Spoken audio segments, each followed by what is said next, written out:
Well, he came in on his foot and surrounded by a few people for his personal security, and he sort of walked across the square from one side to the other. He did stop and talk to protesters. He did tell them, "You have to leave now. We heard you. We have to leave." He also told the protesters to calm down because there was a rumor since this morning that the army may turn against the protesters, and he sort of underlined the fact that the army will never turn against the protesters, but it was time to leave the square. So that really fell on deaf ears. Actually, it invigorated the protesters, and they started chanting, "We will not leave, we will not leave." And since then, sort of had a renewed energy in conveying the message that they're not going to leave Liberation Square until President Mubarak steps down. Thank you very much for that update there from Tahrir Square. And of course, as the events in Cairo continue to unfold without an end in sight to the current impasse, there's been a lot of reaction worldwide. Many governments still grappling with what to do next and how to handle this crisis. We heard Hillary Clinton, the US Secretary of State, warning about what she called a perfect storm in the Middle East if reforms aren't implemented. She said the status quo simply could not be kept. She's also been joined by Germany's Chancellor Angela Merkel, who says change in Egypt must be peaceful and orderly. It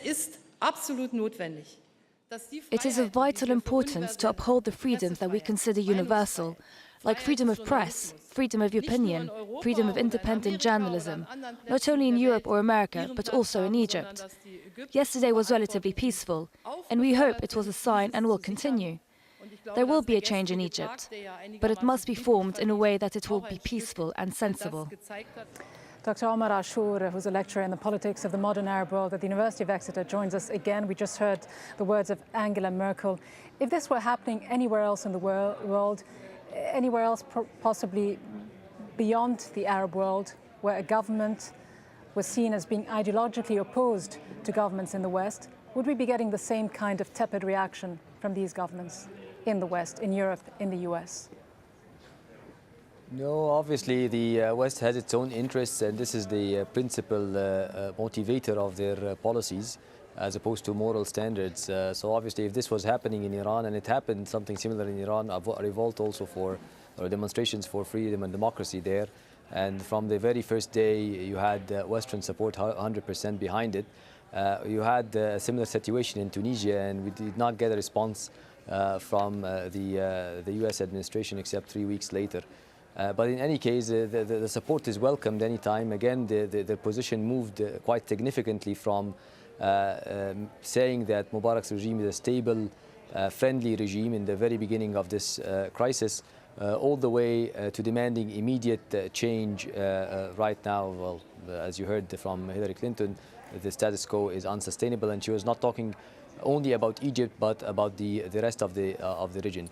We may be seeing a fourth wave of democratization as opposed to the third wave that occurred, or that started in 1974 in Portugal, toppling the dictators in south of Europe, and then later on the undemocratic regimes in East Europe, Latin America and Southeast Asia. So that was a third wave of democratization.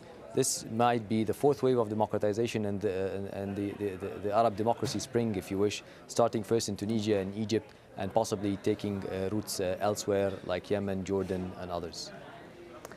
Omar Ashur of the University of Exeter in the UK, thank you very much for now. We'll of course come to you a little bit later. We're looking meanwhile to those live pictures that we've been seeing over the last few minutes of Liberation Square. It's dark in Liberation Square. The curfew has been underway now for half an hour. The crowds, though, still very much firm in their stance, in their position in Tahrir Square, demanding the president's immediate resignation. And we leave you now with some of the dramatic scenes in Egypt on Saturday, the 12th day of anti-government protests.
the Brotherhood, even the Muslim Brotherhood, does not have the aspirations of the Iranians to create a kind of Islamic state. Yeah, they're fine.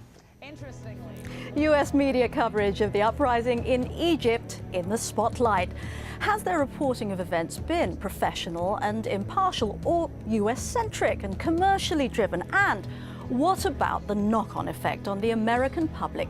Could the mainstream media's ratings war be driving them to create fear of democracy in the Middle East to make the story relevant to viewers? This is Inside Story.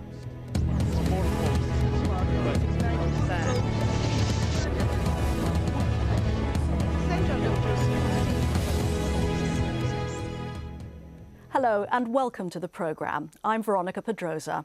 All eyes are on Egypt once again today. Do America's political stakes in Egypt necessarily mean that the US media's coverage of the Egyptian revolt would be controversial? Indeed, the US media's coverage has been described by some critics as a recipe for killing the democracy movement in the cradle. Mainstream American media has wheeled out the usual suspects to offer expertise on the issue, but do they really get it? Mohammed Shakir has more. The obvious topic is the rapidly changing situation. Across U.S. TV channels, scenarios about how things might develop in Egypt have been criticized by many as being both pessimistic and superficial. Their focus on what really matters, the impact of these events on the United States and its allies in the region. Egypt is suddenly big news in the U.S. But while the message of the Egyptian youth may have been given some attention on U.S. networks, do the Americans understand what they are saying? The young protesters' call for the removal of Mubarak and his regime was upstaged by concern for U.S. interest and the possible repercussions for Israel. American commentators in general view the Egyptian revolution as all about the United States and Israel. It's almost as if the Egyptians don't matter. 3,000 protesters in the square of Cairo this morning. The Fox News channel has been busy raising fears, suggesting that these protests carry an Islamic jihadist banner, raising concern about the uprising and trying to turn public opinion against the revolt and against how other journalists are reporting it. Well, it may not be Al Jazeera's fault, but they have certainly contributed to rise in Arab anger. Al Jazeera makes a living blaming most problems in the Middle East on the USA and Israel. Some observers see the coverage of popular uprisings in the Arab world by U.S. media as markedly different to their coverage of similar events in other parts of the world. This bias is especially evident when compared with how the U.S. media covered popular revolts in Eastern Europe. Those revolutions, even though there would be all sorts of people, there'd be people on the right, there'd be people on the left, there'd be people who might have been pro-communist, anti-communist, whatever they were, we would look at the people in the crowds and identify with them because they were demonstrating against a repressive regime, so they're good. But when we look at a crowd of millions of Arabs, then we say, well, democracy is good, but maybe not this kind of democracy.